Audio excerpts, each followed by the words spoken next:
before.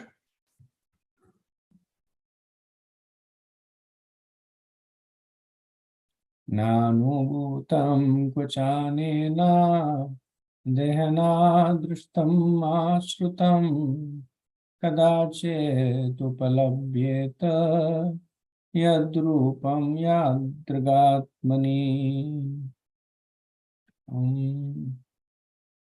Let's see. Nanda Prabhu, can you do the translations? Prabhu, today I cannot do, Prabhu, sorry. Okay, no worries.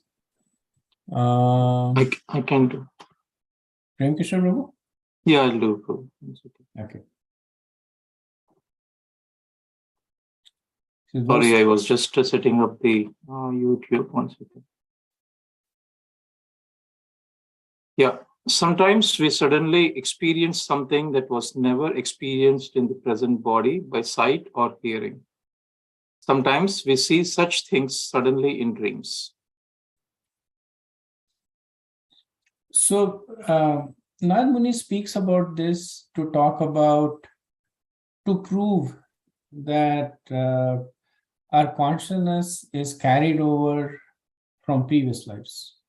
So the impressions in the consciousness, they are maintained in the subtle body. And because the subtle body, it travels from one gross body to another, it also carries along with it the impressions that it has accrued, right? And he gives an example, an empirical instance to show how that happens. So in the previous verse, Nad Muni had made the point that the reaction of past karma is stored in consciousness, right? It's stored in the mind and it carries over. So given that the consciousness is part of the subtle body, the logical question is that how can one understand that the subtle body is not destroyed when the gross body is destroyed? And so, in order to answer that question, Nad Muni is giving this empirical example. So there are two aspects given in this verse. So there are thoughts that come to a person about which he has no prior experience. So thoughts, in the sense, this is the propensity of the person, right? So given the same situation, two people may react completely different, even though they may have not faced the same situation in the past, in this lifetime. Why? Because they are carrying the impressions from previous life. Parents will notice that even children, from a very, very young age, they begin to develop distinctive personalities. Some children are more independent than others, some are more obstinate than others. And that stays, even though as a child it is in a slightly different way, but it grows. The personality trait grows.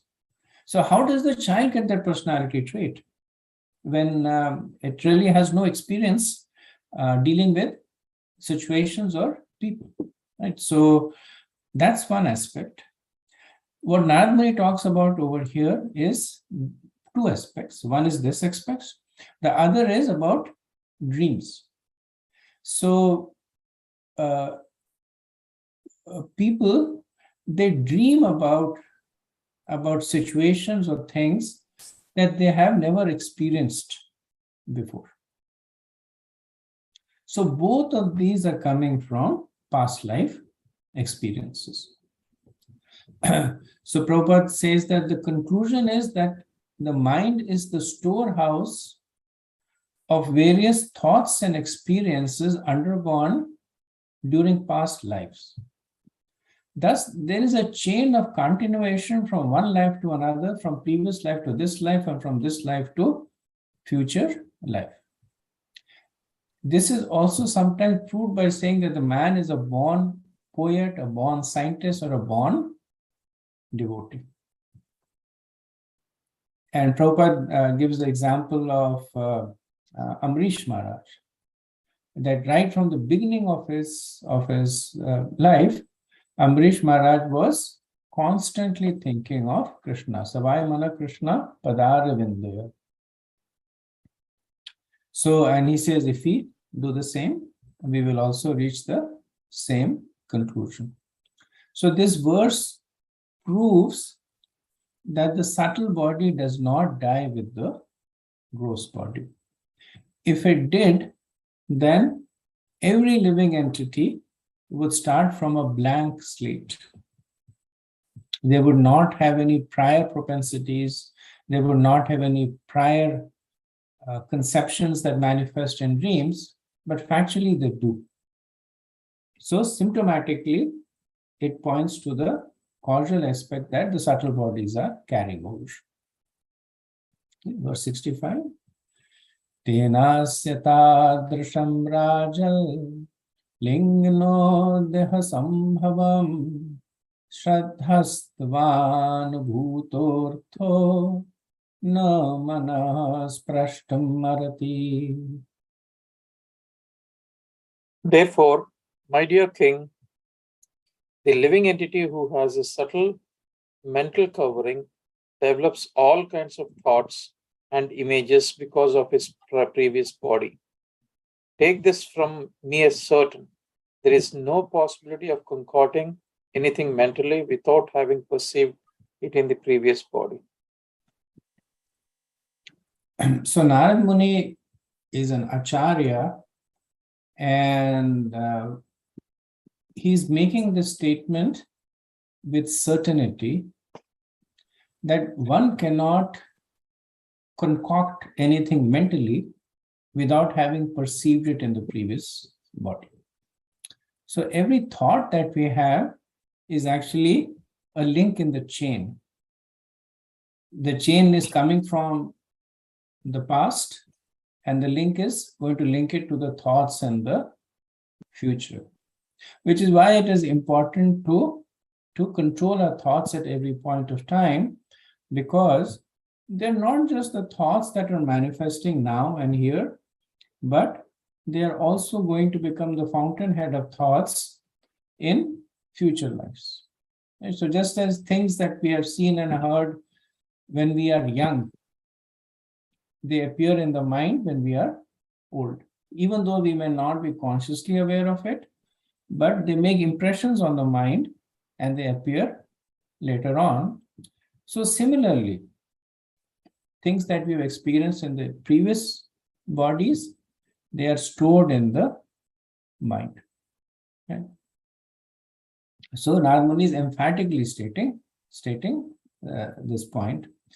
And Prabhupada says that Narad Muni requests the king to accept this fact from him because he is an authority. The conclusion is that the mind is the storehouse of our past desires.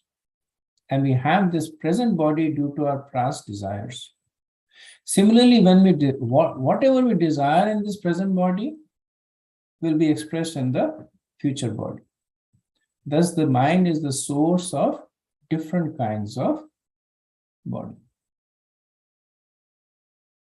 Srila Prabhupada also extends this to the consciousness of the jiva that leads to his fall from the spiritual world. So Krishna Bahirmukh. So like he says that our previous consciousness in our previous births is influencing us now, and then he extrapolates it to the original contaminated consciousness that caused the fall of the jiva from the spiritual to the material world. So that consciousness, the Krishna Bahirmukha consciousness, is also carrying forward. It's not the nature of the soul, but it's because the subtle body is eternal, it is being carried over. So this also gives a clue of how to reverse it. Since contaminated consciousness is the cause of the downfall, then purified consciousness can become the cause of the liberation. Just as contaminated consciousness results in material activities, the performance of spiritual activity will result in a purified consciousness. Right? So Prabhupada gives a very logical equation over here. That contaminated consciousness, material body, material activities. Spiritual activities results in purified consciousness, which will reinstate ourselves in the original position. So this is confirmed by Rupa Goswami that spiritual activities will put one's consciousness in the transcendental plane. So this is quoting Bhakti Rasamrita Sindhu 1-87, that one who engages in the transcendental service of the Lord in body, mind, and words is to be considered liberated in all conditions of material existence. And Prabhupada says same is confirmed in Bhagavad Gita 14:26. Mamcha vivacharena bhakti yogena sevata sagunan samityatam brahma bhuyate kalpyate. So verse that Prabhupada quotes quite often to show that by engaging in spiritual activities, one comes to the spiritual platform. Right? Because this verse is important because it connects the activities to consciousness. And so it's the basis of sadhana Vedi bhakti, where our consciousness may not be purified, but we are performing activities that are on the spiritual platform. And they have the effect of purifying the consciousness. This is the hope for practicing devotees. This is one of the verses that Prabhupada quotes very often. Okay, moving on to verse 66. Mana eva manushyasya purva rupani samsati bhavishyatascha bhadram te tatheva na bhavishyatah. O King, all good fortune unto you. The mind is the cause of the living entities attaining a certain type of body in accordance with his association with material nature. According to one's mental composition, one can understand what the living entity was in his past life, as well as what kind of body he will have in the future. Thus, the mind indicates the past and future bodies. So we see that Narad Muni says Bhadram Te. So he is blessing Prachina Bari. Bhadram Te means all good fortune to you. So Vishwanath Chakravarti Pad said this means understand this. Bhadram Te means understand this, which is another way of saying that by understanding this, all good fortune will come to you. What is it that he is trying to understand? Trying to get Prachina Bari to understand? That consciousness affects one's present and future states. So this is the key tattva of transmigration that Narad Muni is trying to explain to Prachina Bari. So Prabhupada says that Narad Muni is here offering the king blessings of all good fortune, so that the king will not desire anything or make any plans for sense gratification. The king was engaged in fruitive ritualistic ceremonies because he hoped to get a better life in the future. Narad Muni desired him to give up all mental concoctions. So the point that is made is that one's current body is based on the past state of mind. And the present state of mind will determine the future body. Right? So Vaishnava Chakravarti says, the present mental state informs us of the past and future, inauspicious and auspicious bodies of the jiva. The mind alone indicates the previous body of the man by its display of ferocity, peacefulness, miserliness, and generosity.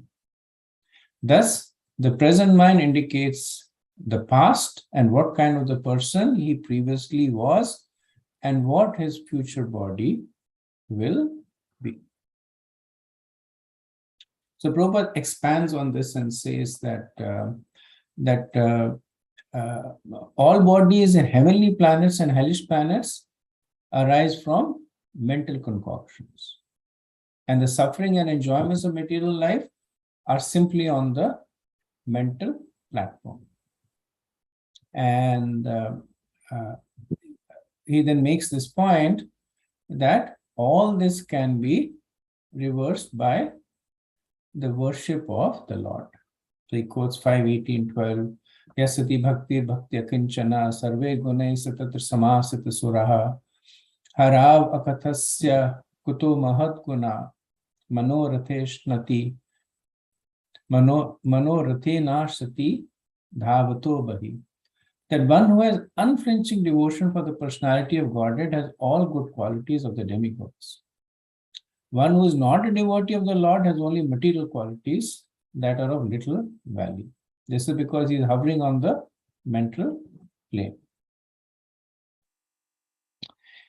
So this distinction, and this is, even though the point is still not made by Narad Muni, Srila Prabhupada is making it ahead of time. I mean, ultimately, transmigration is not of much interest to Narad Muni because it's basically swapping one material situation for another. But he's patiently explaining it to Prachina Bharishad because he ultimately wants to get him to the point where he's ready to hear about how to break this cycle of transmigration. And Narad Muni speaking in the Bhagavatam, no surprise, the answer to that is going to be bhakti. So Narad Muni will reveal it later on. Srila Prabhupada begins to reveal it right from the early verses, right? Yasyati bhakti bhagavati akinchana. He's talking about this cycle of birth and death can only be broken by devotional service. In Hari Bhakti Sudodaya, so Hari Bhakti Sudodaya is said to be a part of Naradiya Purana.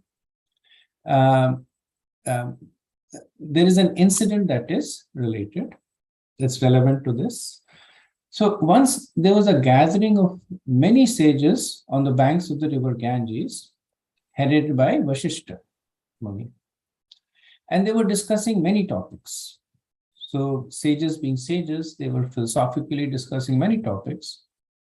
One of the topics they were discussing is, who is most dear to Vishnu? So there was some debate about it. Different people were talking about different qualities that make a person dear to Vishnu. At that time, Markandeya Rishi appeared. Now, Markandeya Rishi, we know, had got this benediction from Lord Shiva that he would live till the end of the day of Brahma. So he was millions of years old. And as soon as he appeared, considering him to be superior both in age and realization, the rishis gave him obeisances and offered him an elevated seat. And then Markandeya Rishi, by his spiritual powers, he understood what the topic of the debate was. So he noticed in the gathering, there was Parashar. Now at this point, so Parashar's lineage is that he is Vashishta's grandson. Parashar, as you know, is the father of Vyasadeva, but he's a grandson of Vashishta. So Vashishta's son is Shakti Maharishi and Shakti Maharishi's son is Parashar. So at that time, Parashar was 7 years old and he was sitting on the lap of his grandfather, Vashishta. So even at that age, he was steadfast in his devotion to Vishnu. Parashar Muni, as you know, is the author of Vishnu Purana. So at that age also, he was very fixed in his devotion to Lord Vishnu. So in front of the assembly, Markandeya Rishi, he got up and he offered obeisances to Parashar. So the small boy was very embarrassed and he immediately jumped out of the lap of his grandfather and fell at the feet of Markandeya Rishi. So Markandeya Rishi said, no, you are elder to me, which is why I am offering you obeisances. So everybody was quite surprised that Markandeya Rishi, millions of years old, lived for several yugas. Parashar, only 7 years old at the time. So then Markandeya Rishi speaks, and this is the answer to the debate. He says that one's age is determined by the time spent in the meditation on Lord Vishnu. Just as one determines grain by blowing away the outside useless husk, wise men determine the duration of one's life as the time spent in the meditation of Vishnu. And then he says the accumulated age of all the sages present here does not exceed 5 years. But you, for your entire 7 years, have been thinking of no one else but Vishnu. So not only are you senior to all these sages, you are also my superior. So we see a similar quote in Nectar of Devotion, Smarta Vyasatatam Vishnu Vismartyo na jatu chet Sarvavidhi Nishedayasho Retayoreva Kinkra, that everyone should remember Krishna all the time and never forget. So Srila Prabhupada is basically using this opportunity while Narad Muni is talking about the potency of the mind in determining your future birth. Srila Prabhupada is using this opportunity to talk about the potency of mind in not getting a future birth. So the point is making is that, yes, the mind controls your future gross body. But the same mind, if it is used in meditating on the Lord, will control the not occurrence of the future birth. And like I said, this is a point that will be ultimately made by Narad Muni. Srila Prabhupada will, almost in all the purports, he will repeat the same point over and over again. Okay, moving on to verse 67. Adrashtam shrutam chatra Pachin manasi drishyate yata tatha numantavyam deshakala kriyashrayam. Sometimes in a dream, we see something never experienced or heard of in this life. But all these incidents have been experienced at different times, in different places, and in different conditions. So Narad Muni continues to expand on the point that the persistence of the subtle body is demonstrated by the fact that so initially it said thoughts and dreams. The fact that we get thoughts that we have never had before, or in dreams we see things that we have never experienced before, they are evidence of the fact that we have lived them in our previous life.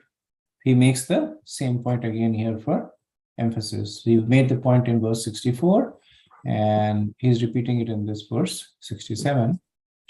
Vishnu Chakravarti comments that that a person may see stars in the daylight because he is experiencing seeing stars during night. So when a person at night looks at the sky, he sees stars. And then in the daylight, they may look at the sky, and even though the stars are not visible, the person knows the stars are there. Why? Because he has seen the stars at night. So extrapolating this, Chakravarti Pad says that one can understand that visions of past lives appear as dreams. And then Chakravarti Pad questions, how is it that one sometimes sees impossible things in dreams, such as an ocean on a mountaintop, stars during the day, and one's own head cut off? And then he explains that this is because all these events have actually been witnessed or experienced in past lives and stored in the chitta, in the mind.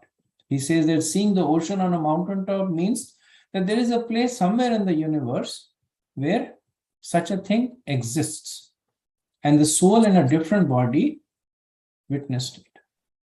Similarly, seeing one's own head cut off indicates past disturbance of bodily functions.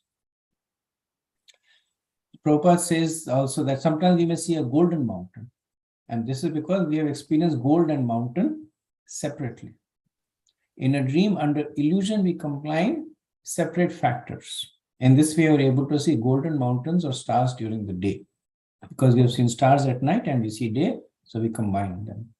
So the conclusion is that these are all mental concoctions, although they have actually been experienced in different circumstances. So Prabhupada adds a little bit of flavor to it, saying that one should not take them literally, that the mind has a habit of combining things, that one may see gold and mountain and the mind will combine it and say that this is a golden mountain, or one may see stars and daylight and the mind will combine them. But the matter of fact is that, so just like when you're cooking, you may combine various ingredients to produce different dishes, but you still need the ingredients. So that's what the mind does. It takes the ingredients of different impressions, it combines them, and it produces different kinds of dreams. And that's why there are people, there is a science of interpreting dreams. So there are people who are able to remove this combination and use that to basically understand what's going on.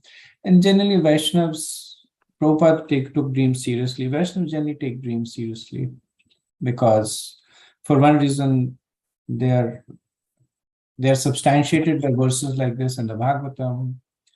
Another reason is that dreams are also the media of communication with devotees, whether the Lord or the other devotees, they communicate through dreams. So generally, devotees tend to take dreams seriously, especially if they're recurring dreams. Okay, verse 68.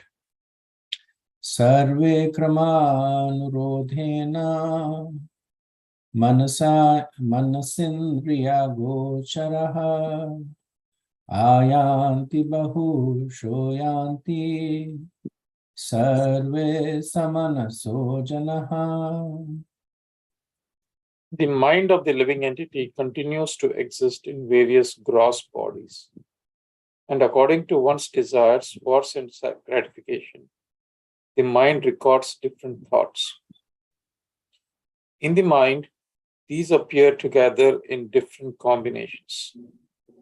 Therefore, these images sometimes appear as things never seen or never heard before. So here, Narad Muni, so the point that Srila Prabhupada made in the previous purport is expanded in this verse by Narad Muni, that the mind may also react to impressions as opposed to actual events. So based on one's desires, the mind records different thoughts. So these may not be desires that were fulfilled, but the person may have a strong desire to become very opulent. And then the person may in the mind experience all the trappings of opulence, that I have a big palace and I'm riding a palanquin and I have people who are giving respect to me. The mind records all these different thoughts and then it replays them also in the dream. So that's why sometimes the dreams are considered to be an indications of one's subconscious mind, because they are not really actual events, but they are the results of the desires that are trapped in the subtle body. So Prabhupada gives in the purport a systematic sequence of events. So he says that the mind is a part of the subtle body. Then the nature of the mind, which is thinking, feeling, and willing, the senses play the part of the doing. Right? So any activity goes through these 4 stages. The three stages are in the mind, and the 4th stage, which is doing, is through the senses. The mind will desire so many material enjoyments. The mind plans material enjoyments, and the gross body serves as the instrument to realize this. So the thinking, feeling, and willing is done by the mind, and the doing is done by the gross body. Sensual images are recorded in the mind in chronological order. Right? Nalmani says krama anurodhena, and they become manifest one after the another in a particular sequence in dreams and desires. So in the way that they have appeared, they also get stored. Krama anurodhena. So in this way, the mind, it becomes a storehouse of all kinds of past material desires and material impressions. The transmigration of the soul is caused by the subtle body, which includes the mind. And because the mind carries within it all these desires, the living entity is forced to accept one body after another. So Srila Prabhupada is summarizing the verses of Narad Muni in his purport, that mind is the part of the subtle body. The mind does the thinking, feeling, willing. The senses do the doing. Then all these impressions are captured in the mind, and because the mind is part of the subtle body, because the mind, it carries in this all these desires and impressions, the subtle body is forced to accept another gross body, because the subtle body can only do the thinking, feeling, and willing. Right? The gross body has to do the doing. So as long as the mind has these desires to do, the subtle body will keep taking on new gross bodies. The real purpose of all this is to explain how to escape the cycle of transmigration. And Prabhupada explains that only one is fully absorbed in Krishna consciousness, the material desires will abate. Otherwise, they will keep coming. That's why he says that one needs to absorb oneself in Krishna consciousness to protect themselves from material desires. As long as one's mind is not engaged in the meditation on the lotus feet of the personality of Godhead, the mind will desire so many material enjoyments. Therefore, the only way to break the cycle of rebirth is by detaching the mind from material conception and absorbing in Krishna. This is practically done by absorbing the mind and following the instructions of the spiritual master. So this is 241, Vivasatmika Buddhi.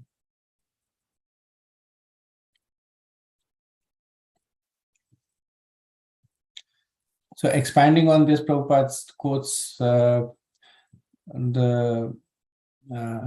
praise by Narottam Das Thakur, Guru Mukha Padma Vakya Chitite Karira Aikya, that following the instructions of the spiritual master is the same as following the instructions of the Lord, which is the same as detaching the mind from the material conception and attaching it to the spiritual conception, which will ultimately cause one to break the cycle of rebirth. Right? So in first canto, Bhishma says, Iti matir upakalpita. So he says that let me now invest my thinking, feeling, and willing, which were so long engaged in different subjects and occupational duties, in the all-powerful Lord Sri Krishna. And so he's taking his mind from one conception and now moving it to the spiritual conception. Okay, next verse, 69.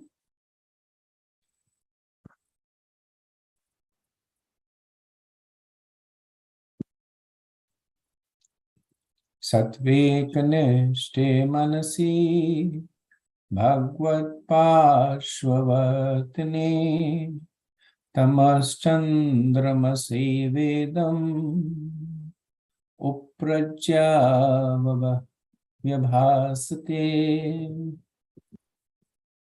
Krishna consciousness means constantly associating with the Supreme Personality of Godhead in such a mental state that the devotee can observe the cosmic manifestation exactly as the Supreme Personality of Godhead does.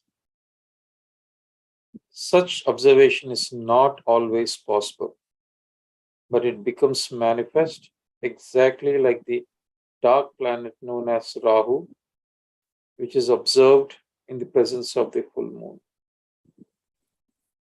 So this is an important verse because it reveals the intent of Narad Muni in explaining the whole process of transmigration. So in the previous verse, Narad Muni had said that prior impressions and desires are stored and appear in a sequence.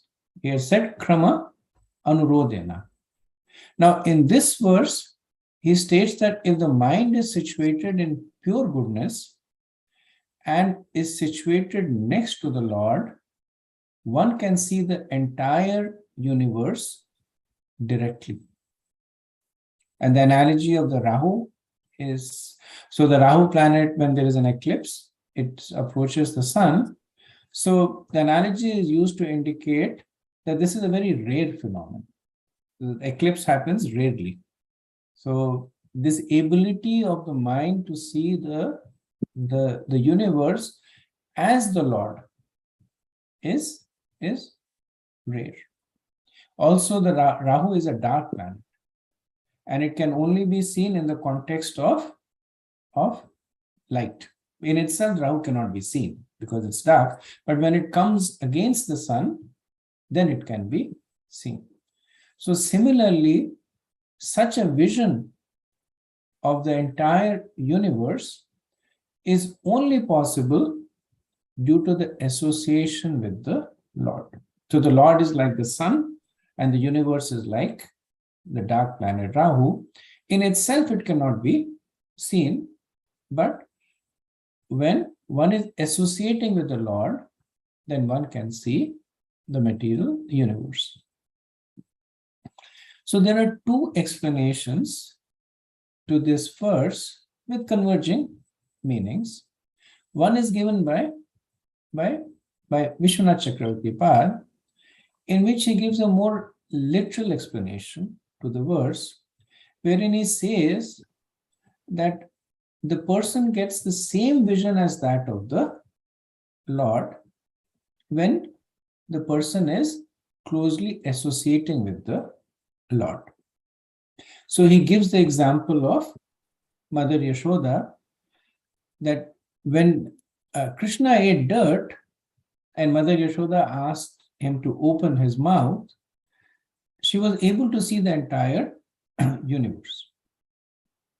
So the reason she was able to see this was because of the Satvik Nishtamanasi, or because the mind was situated in pure goodness, which is only made possible by devotion to Krishna. Right? So this is a more literal meaning, that devotee, by virtue of his devotion, acquires qualities like that of Krishna.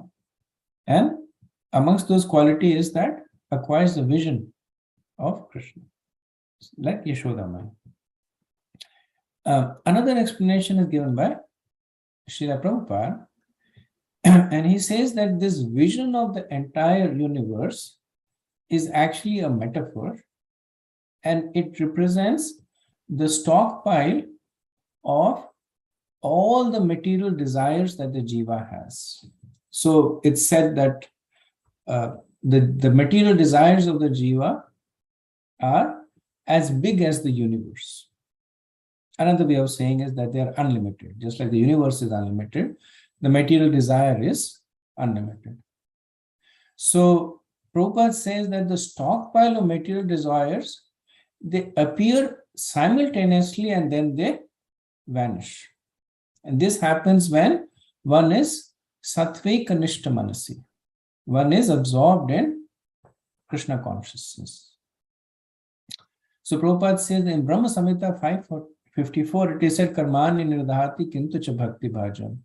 That when a person is fully absorbed in Krishna consciousness, his stockpile of material desires is minimized. Indeed, the desires no longer fructify in the form of gross bodies. Instead, the stockpile of desires become visible on the mental platform by the grace of the personality of Godhead. So Prabhupada uses the word grace here to indicate the quality of the mercy of the Lord. So sometimes in exams, not sure if it is now, but earlier on we would have this concept of grace marks. That if the passing grade is, let's say, 60% and one gets 59%, then the teacher would give grace marks and pass. But if the passing grade is 60 and the student gets 30%, then the teacher is not going to give grace marks, right? So grace is bridging you when you are almost there, not when you are far away. So Prabhupada makes this point that by using the word grace, saying that the grace is in response to the effort of the jiva. The grace is, even though it is said that it is causeless, it is said it is causeless because even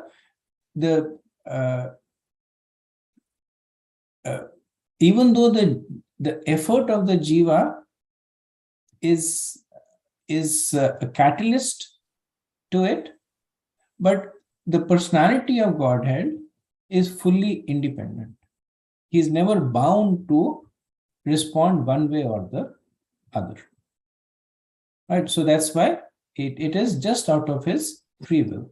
There is no real cause for the grace, but practically speaking, the grace is in response to the effort of the jiva. In the purport, Prabhupada says that Vishwanath Chakravarti Thakur cites the example of Mother Yashoda seeing the whole cosmic manifestation within the mouth of Lord Krishna. By the grace of Lord Krishna, Mother Yashoda saw all the universes and planets within the mouth. Similarly, by the grace of the personality of Godhead, a Krishna conscious person can see all his dormant desires at one time and finish all his future transmigration. This facility is specially given to the devotees to make his path clear for returning home back to Godhead. So it is sometimes said that when just before liberation, the entire lives of the jiva flashes before him. Right? So one understanding is the jiva sees everything that has happened to him in the past.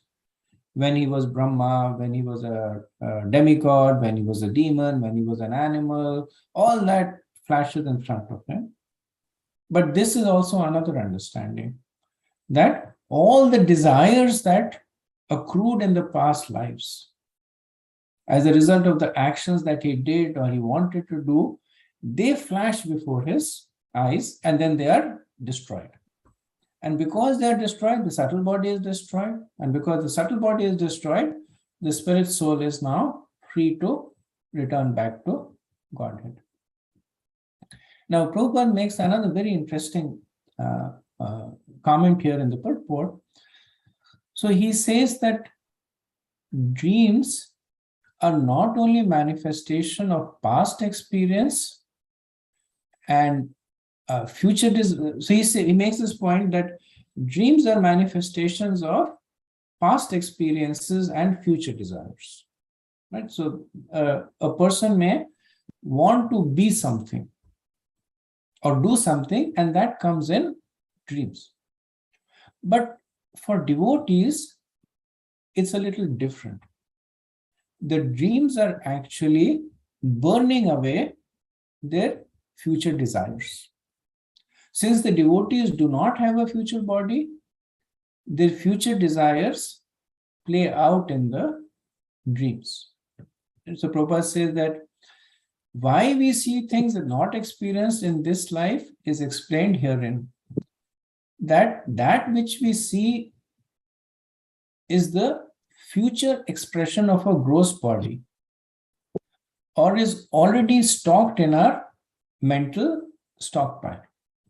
Because the Krishna's conscious person does not accept a future gross body, his recorded desires are fulfilled in a dream. We therefore sometimes find things in a dream never experienced in our present life. Right? So this is essentially saying that the devotee may have a desire, and under normal circumstances, when the living entity has a desire, he is forced to take on a gross body to fulfill that desire. But devotees, because they are not going to take a gross body in the future, Krishna makes this arrangement that the desires are played out in dreams, and thus they are expunged. So once the devotee asked Radhanath Maharaj, he said that I spend my entire day absorbed in some devotional service, whether I'm chanting or cleaning the temple or serving the devotees. But when I go to sleep at night, then I have these agitating dreams, sensual dreams that are agitating me.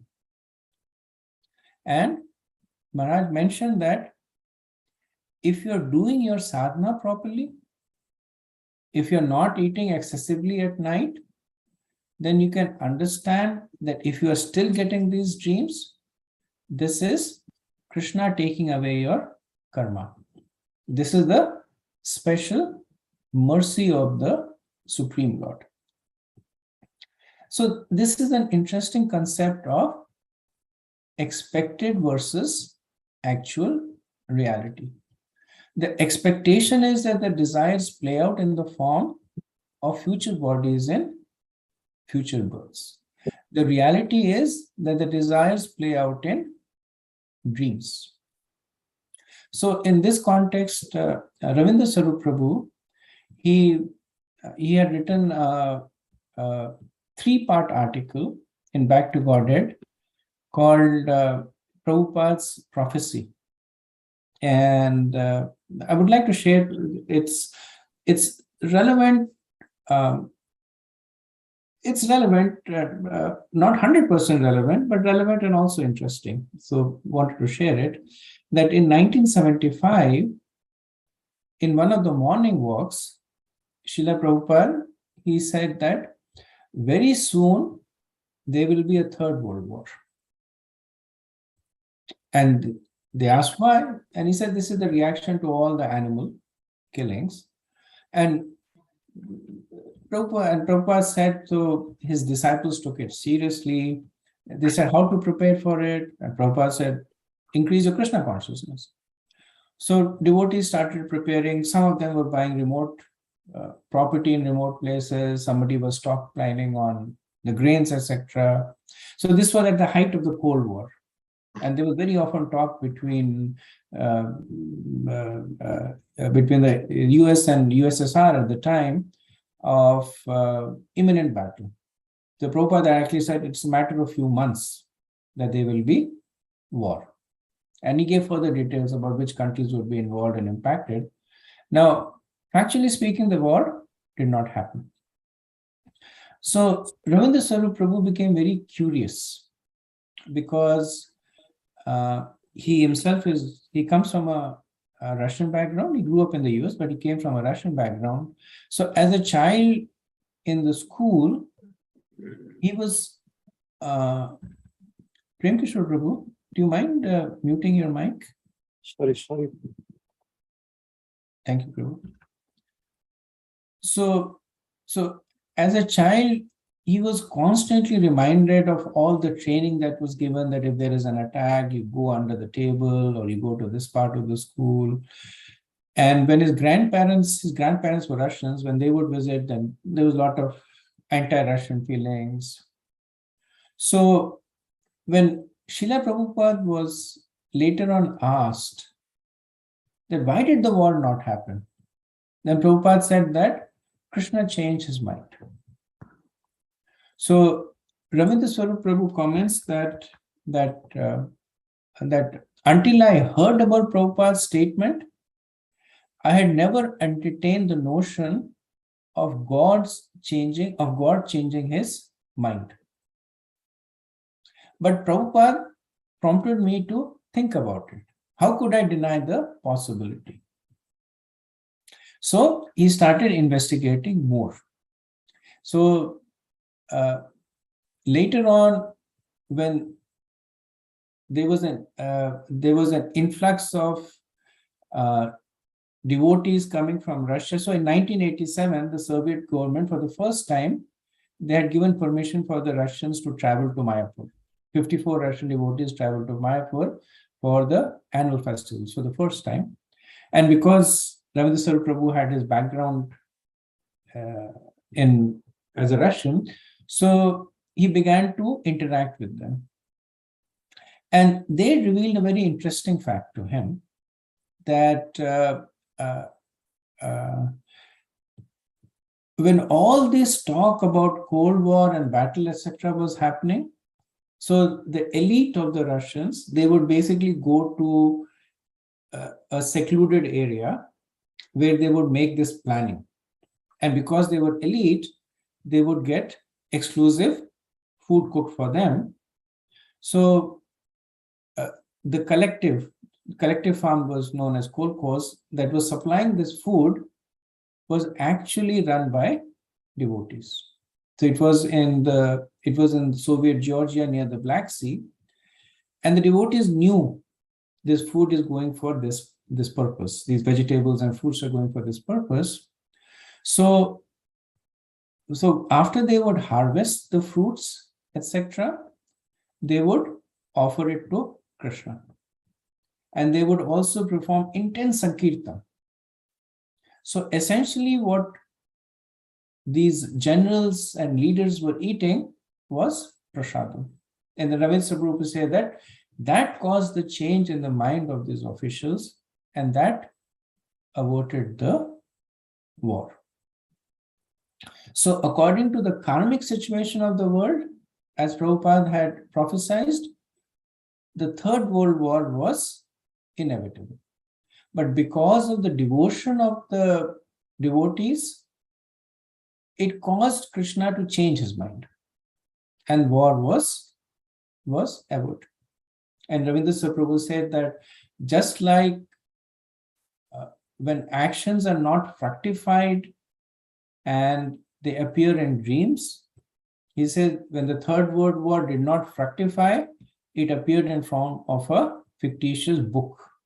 And he quotes Tom Clancy's Red Storm Rising as the book that details the Third World War. So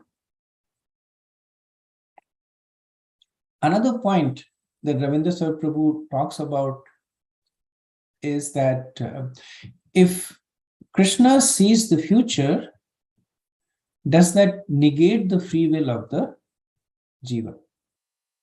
Right. So it's a long art. I have edited it and condensed it, but I'll read it out because it's very interesting. But it's not word to word. I have removed, just for the sake of brevity, I've removed fragments from it. So Ravindra Prabhu says that the word free denotes that the element not caused or determined by the past. Right? So it means that it is completely independent of any past items. Yet that element of freedom does affect the future. Hence, our own uncaused free choice has added something to the future reality. Even a person with full and perfect knowledge of the past cannot predict the future, because he cannot predict the choice made by a free agent. So, what about Krishna? So then he says that certainly the divine omniscience entails that God knows the outcome even of a free decision. When God sees the future perfectly, then he sees it precisely as it is, fuzzy, composed essentially of possibilities. Right? So here he is blending together free will and future. That because the jiva has free will, depending on how he acts on the free will, the future takes a particular course of action.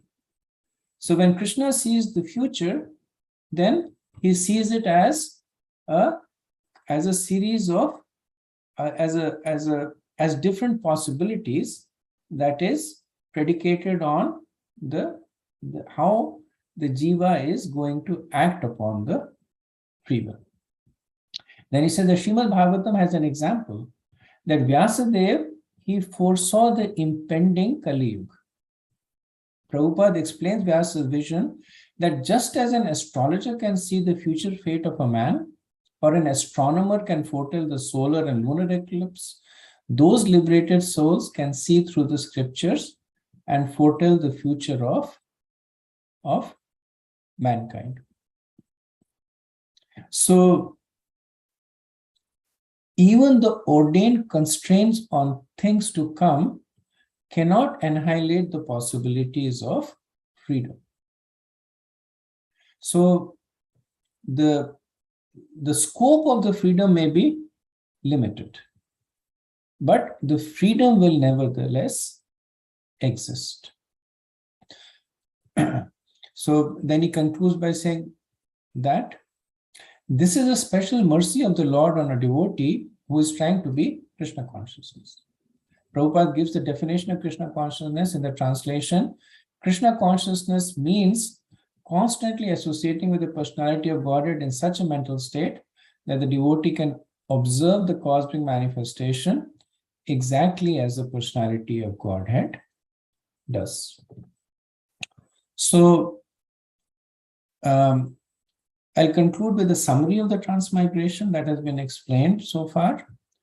So the first point that's made is that the gross body acts as per the influence of the subtle body. Second point is that the subtle body is not destroyed when the gross body dies. Third is that as long as the living entity has material desires, he will be forced to accept a gross body, because the subtle body can do the thinking, feeling, and willing, but only the gross body can do the doing. So that is how transmigration works. Okay, so let me pause over here and see if there's any discussion.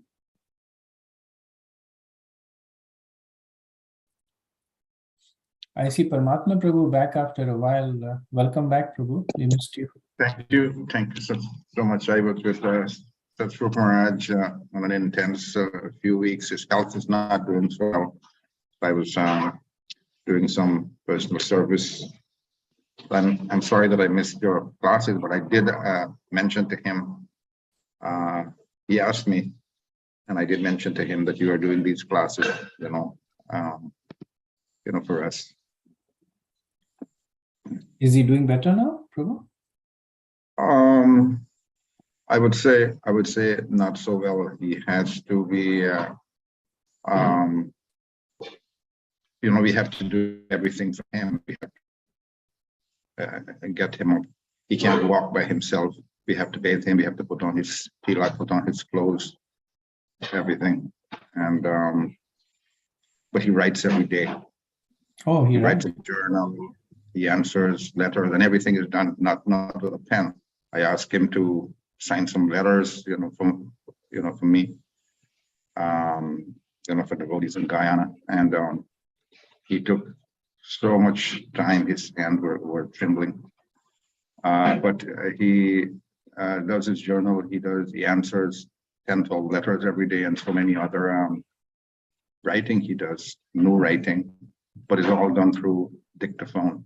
He just speaks everything in a dictaphone, and then we upload it to one devotee in Washington, and he types it and sends it back, and he'll review. So that is his main service now, but his sadhana is very, very strict, as is always. Anyway. Yeah, Maharaj's writing has always inspired me. In fact, one of the first books that I read was his Vedic cosmology. What was it? Vedic scriptures. Yeah, readings in Vedic literature. Reading in Vedic literature. Very, very early on, he had written it, and I read it when I was initially coming to Krishna consciousness. I hadn't really joined, but somebody had given me the book, and I was very much, because it explained so many things I could never have. It was all a confused mess in my mind that clarified so many things. Yeah, he is. He has compiled more than 150 books. But right now he has a project, which he said it is his end life project, means that he's going to be reprinting all of his works on Prabhupada. He did a lot of books like Prabhupada Meditation, Prabhupada Appreciation. So he's going to be doing that and reprinting them. And he said if he passes away, then his disciples, should take up that project, complete it. Anyway. Thank you. Okay, so back to... I have a question. If it's okay. Sure. Nice topic, actually, and very, very interesting. And I really, really like the depth that you went into. Let's say, churn out the purpose and bring out these very, very significant salient points. But I was thinking that Bhakti, if it as you engage in devotional service, and I'll use a term, it dissolves the subtle body,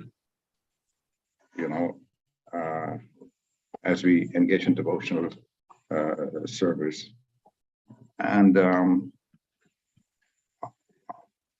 I understand also that when you go back to Godhead, the subtle body is completely dissolved. I mean, you don't have a subtle body back. In this material world, we have, you can say, three bodies: the gross body, the subtle body, and then the authentic self, the Atma. So back to Godhead means the Atma, this pure soul, revives its, let's say, its spiritual body, spiritual nature. So that's subtle body is no longer, no impressions from the subtle body anymore. Is it completely, let's say, not part of us again? And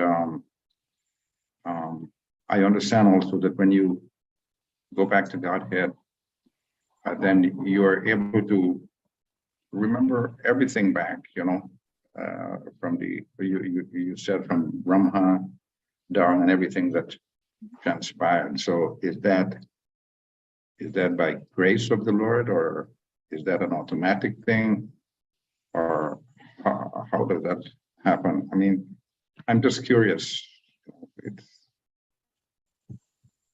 It's definitely by the, so there are two reasons that are given, and both of them have, I guess, convergent meanings, that the ability to witness the past lives is given by the Lord to instill a strong desire not to repeat it. So when the jiva sees that he was in the body of a hog, or he was in a situation where he was inimical to the Lord and his devotees, he is filled with chagrin, and it takes the resolve that never, never, ever will I do this. That's why it is said that once you go to the spiritual world, you'll never come back again. And sometimes people ask that, does that mean that the jiva loses the free will? Because the first time that the jiva falls is because of misuse of free will.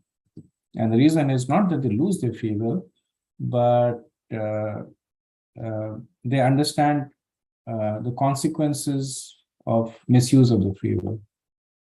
That's one reason. The second reason, as explained by Prabhupada in these set of verses, is that as long as the subtle body has desires, the soul will be forced to take on new gross bodies.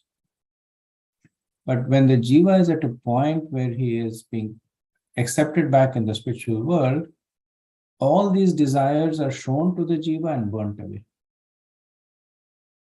So now there is nothing holding the jiva back in the material world. So it's basically the Lord's, and once again, grace, that he's burning away all the connections that the jiva has with the material world in terms of unfulfilled desires, so allowing him to go back to the spiritual world. So these are the two reasons why either the jiva sees all the past lives and actions, or the jiva witnesses all the desires that are stockpiled in the subtle body, and they are kind of related because the desires come from the actions.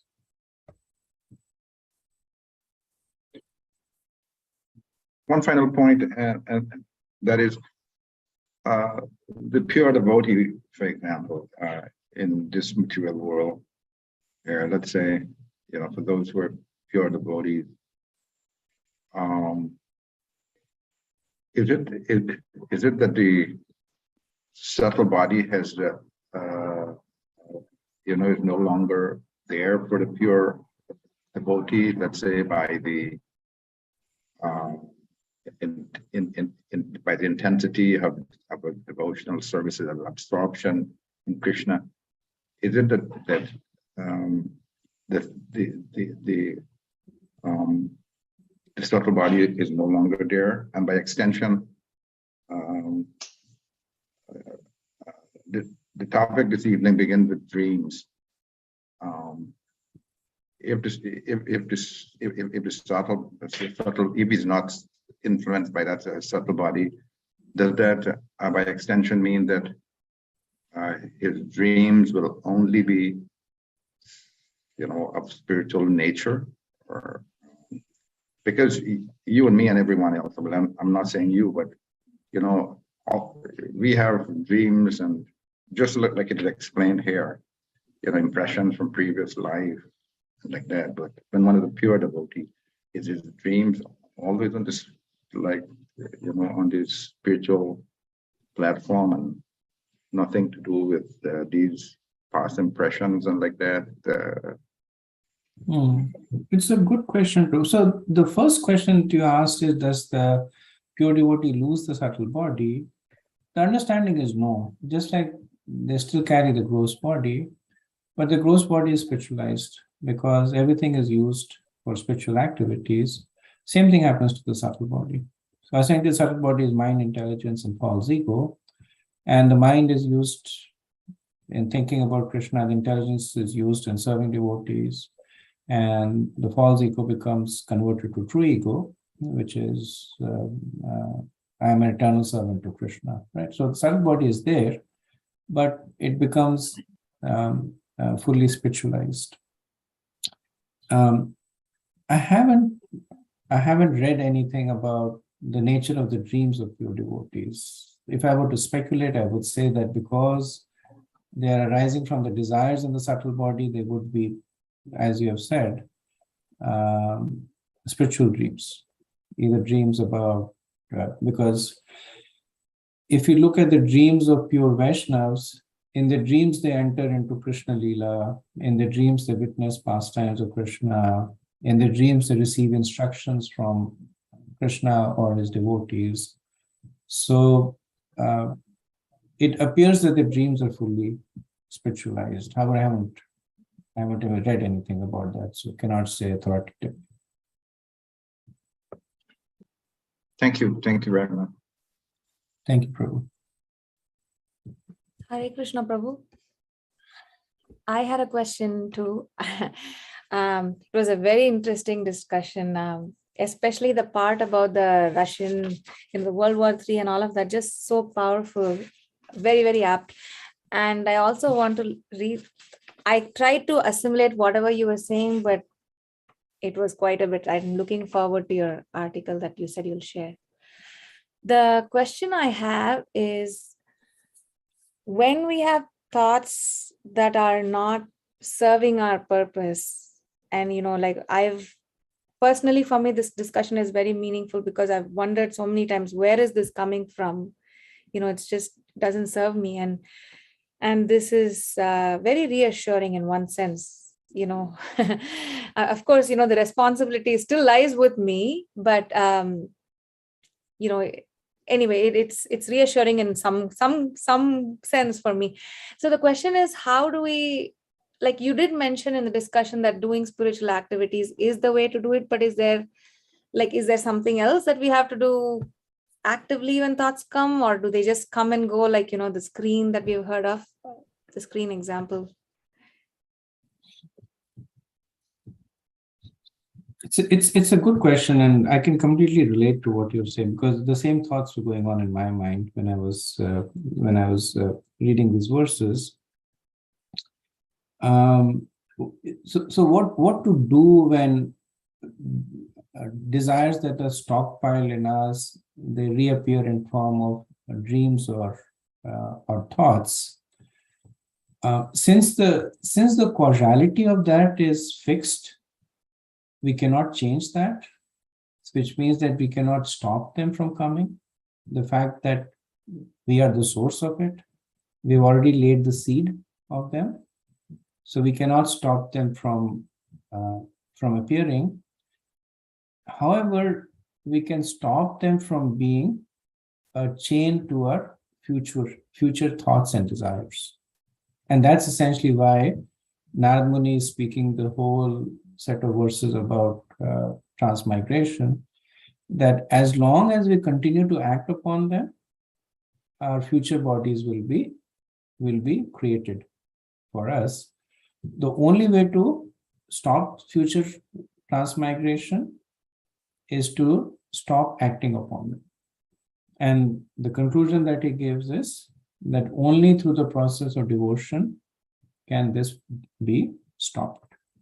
So there is one key.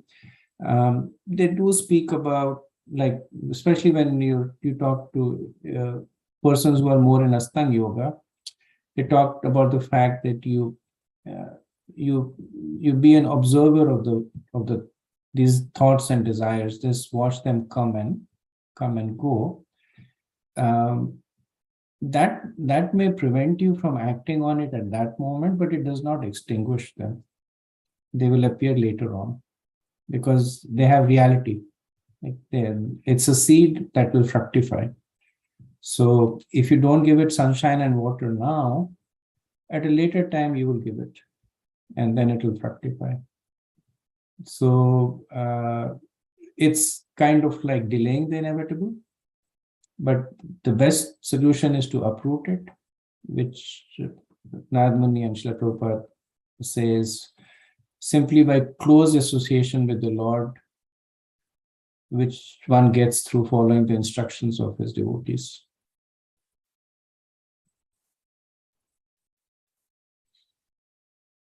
I'll send the link of the article that Amritsar Prabhu said. It's basically a 3-part article, and I could find only 2 parts of it.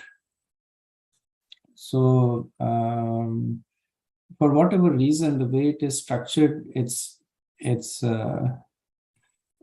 does not link to one another. Each of the article is separate. So if somebody can find the 3rd part, I would also be very interested in reading it. Just in 2 added small comments, Prabhu, if I may. I was thinking as you were speaking, Namashtaka, there is that verse, right, that says, Prarabdha karmeti virauti vedaha. I think in glorifying the holy name, it's the only process that removes even the prarabdha karma. I was thinking of that. And another thought that came was,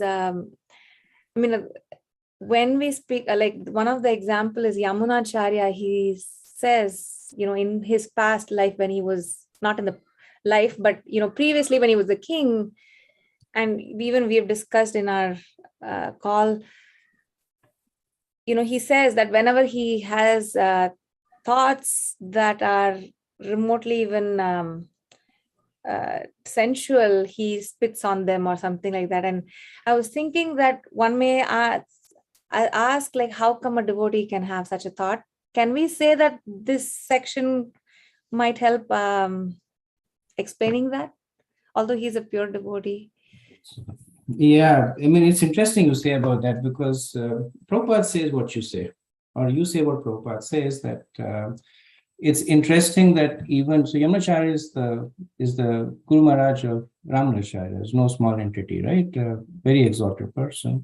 Prabhupada says that it shows that even in advanced stage of devotion, these thoughts come because they have root in your previous desires.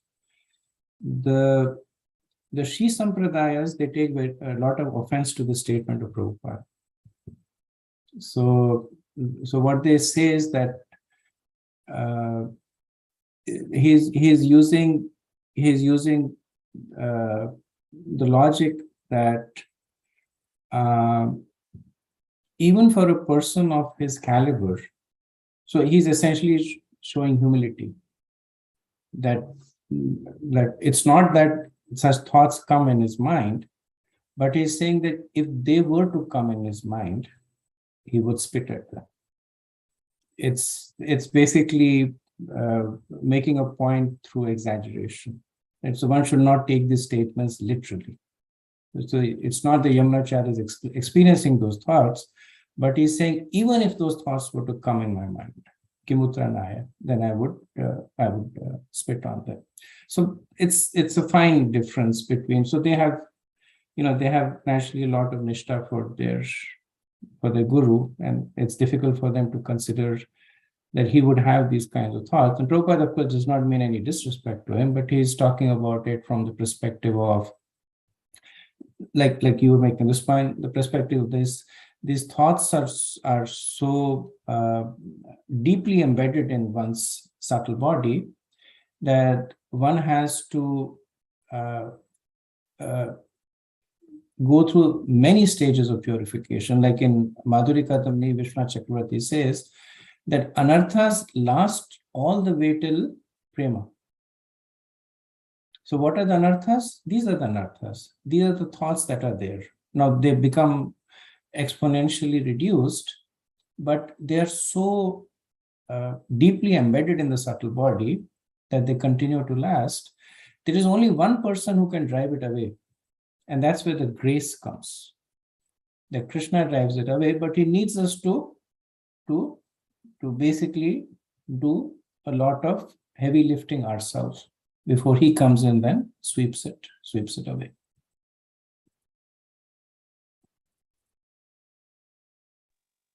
Prabhu, I also hear that Guru Maharaj says, when such things come, tolerate or ignore.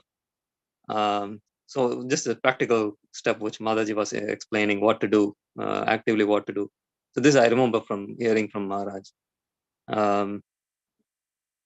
Anyway, Prabhu, it's getting, I have a few things, but it's already 5:23 now. So is it okay if I ask, or you want to go? Yes, Prabhu, please do. But I did want to ask Varshana a question that are you, I see that you're in a classroom. Are you teaching? Are you? Yeah, I teach from home. So yeah, that's my Oh, okay, okay, okay. I know you told me that you had taken on a job. Is that the job you've taken on? yeah, it's a part-time thing that I do. Okay, what do you teach? I teach high school science and math. Oh, nice, nice. So you teach virtually. Yes, it's a virtual school. Which grades? 9th, 10th at the moment. Okay, okay. That can be pretty difficult. Yeah, it's okay. I mean, I think it's a change for me considering I teach my younger ones here. So it's a different age group. Okay. I like the change. Okay. Nice, nice. Okay. Yeah, Nanda Prabhu. As you were mentioning about how Krishna is all-knowing and a free will, the link between that. I was also thinking, like a grandmaster chess player, when the opponent makes one move, he can think of 10 other moves to make, and also after he makes the move, he can anticipate 10 other moves from the opponent, and then he is prepared for the next move. So is it something like that? Can we compare something like that? But how Krishna is playing the game with the living entities who are in the karmic cycle? Um, am I in the right track thinking like that? Because it came up in one of the discussions. How is that free will then if Krishna knows everything? And so this is the answer I was thinking. It definitely does, because like the example that you're giving is that the opponent tries to, given the circumstances, tries to figure out what are the possible moves. And the possibility of the moves become reduced the more you know the nature of the player. The person is an aggressive player, is a defensive player, then the moves reduce. That's similar to the point Mr. Prabhu also makes, that even though there is free will, but there is also predisposition. And because of that, the more one knows the predisposition, the more accurately one can predict the future moves. My takeaway was that Krishna's knowing our future does not impinge our free will. It's simply a demonstration of Krishna's intelligence. And I think the example that you give is very appropriate, that the more expert a chess player is, the more accurately he can predict the other person's move, even though the other person is a different entity, but he can accurately predict. So Krishna predicting our future is more and more a reflection of his intelligence rather than the fact that he's taking away our free will. One other thing on the same note is that depending on our move, Krishna's move is different. I mean, dynamic according to our move. So that delays or enhances our path to going towards him, and that rate at which we go back to Krishna depends on our free will. Am I correct? Because whatever choices we make, depending on then Krishna makes a move, but then the choices make it either delay our progress, or it may, at the end, the goal is same, going back to him, but the time it takes is different because of the free will that we have, that we are using or abusing. Absolutely. Is that right? Yeah, Okay. yeah, absolutely. And Go ahead. no, because why I'm saying this is in Gopakumar's case, when Gopakumar reaches Goloka, Krishna embraces him and saying, I was waiting that you will come this lifetime, and you missed, you didn't come. I'm waiting for this lifetime, you didn't come. So it ties in with this, and that's what I was thinking. Yeah, I agree with you. In fact, when it comes to spiritual activities, then our free will is more. because in material activities, our free will is very much constrained by the stockpile of desires that we had in the past. Like the example that is given is that there is a cow that is tied to a pole with a rope. And the stronger the karma is, the shorter the rope is. So people who have done a lot of pious activities, the rope is longer. So the cow can move out a little bit more. When one does spiritual activities, the rope is much longer in that case. Right? That's why these spiritual activities are so much determined on our volition, our voluntary submission. And that's what makes it so special. Because Krishna sees that we are doing it not because we are forced to do it because of any past karmic reactions or because the subtle body. We are doing it because the soul is desiring to do it. Right? And that's what makes it so potent. So thank you, Prabhu. Both your realizations are very nice. The discussion is fantastic, Prabhu. We with Varsana Mataji and also with Prabhu, Paramatma Prabhu. I really enjoyed the discussion along with your lecture. Thank you. Thank you very much. I agree. Thank you, Prabhu. I've also put the links to the article in the chat. I wasn't able to find part 1, but I have the links to part 2 and part 3. Somebody can find part 1, they can put it there. Hare Krishna, Prabhuji. Thank you very much, Prabhuji, for the wonderful class. Like Nandagopal Prabhu was saying, like, like the questions, give us more insight from you. So welcome back, Prabhu. I'm also seeing you after a while. Yes, Prabhu. Yes, Prabhu. Something I know you were moving back and forth between North Carolina and here. Yes, Prabhuji.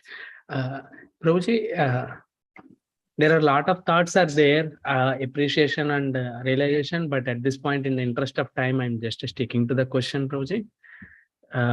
That you mentioned that, like, not you mentioned, but there is chitta is part of the subtle body, Prabhuji, because sometimes I heard like chitta is consciousness, then is chitta and soul same? There is little confusion because my understanding says that like chitta is different from soul and the living entity leaves when he leaving the material body. He goes with the spiritual body. So if chitta is material, how would we conceive? Because mind and intelligence is something we can conceive during our daily life. So can you please shed some light and guide me? So if you look at Vishwanath Chakravarti's translation to chitta, he often uses the word antakarna to categorize them. So, and from our discussion in the 3rd canto, we know that the antakarna is created as part of the visarga. It's basically created as part of the material creation. So these are basically the subtle aspect of the material creation, which records impressions. And my understanding is that the word antakarna, chitta, mind, they kind of use interchangeably, not because they are exactly the same, but because it is convenient to use it there. Because really speaking, we know that the mind is not capable of thoughts, right?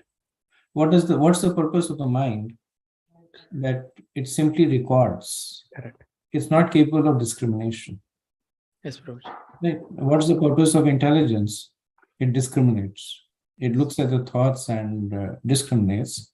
So when we read books like Mana Shiksha, it says teachings to the mind. It's not really to the mind. It's really to the entity that sits. Mind, intelligence, false ego, consciousness. It kind of envelops that. Right? It's the sentience part of it, but yet it is material. Because if you start talking about the soul, then there's no question of contamination. Right? How if the soul gets contaminated, then you're negating the whole second chapter of the Bhagavad Gita, right? Not the whole, but the 30 verses that Krishna speaks, right? So in the interest of not becoming overly pedantic, where everywhere it's mentioned that it is like this, and this is actually the antakarna, which are the senses that come, the impression created by the senses. The acharyas use a word that is commonly understood, right? Sometimes they'll use mind, sometimes they'll use intelligence, sometimes they'll use antakarna, but they envelop these 2 or 3 what can you say, contributing agents. It includes mind, it includes intelligence, it includes material consciousness. Thank you, Prabhuji. Okay. Thank you. So we'll end over here, and I'm hoping that this week we'll finish this chapter. Remaining verses are not very, some are, but most of them are not. And so Achyuta, you found part 1? I think it looks like part 1, Prabhu. I don't know. I have to read a little bit more. I just found this, which seems to be different than the second and third part that you posted. So